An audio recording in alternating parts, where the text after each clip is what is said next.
Speaking a little bit about the announcement for Broadband this evening, just tell us a little bit more about it. What was the announcement, effectively? The announcement really is that the Council is putting £3 million into this project. It's match funding, the government are putting money in, and this is to bring Superfast broadband. We're taking care particularly of those parts which are outside the central commercial areas, so that the broadband, super broadband, can reach the rural communities and people in the more outlying parts. So what's the total amount of investment into broadband? It's £15 million will come into the island. And that's private sector, government and our contribution. Where has the £3 million come from? Because obviously a lot of people are saying, you know, the local authority hasn't got any money.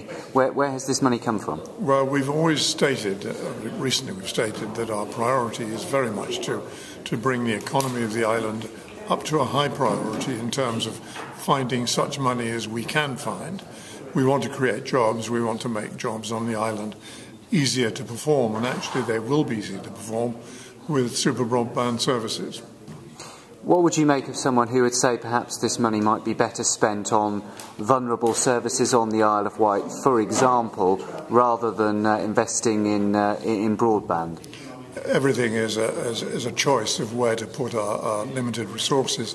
I think that we do make a pretty sensible balance, although obviously there will always be people who would argue for a little more going one way and a little more to another. I think it's about right, and it's not an excessive amount of money, but it's all we can afford.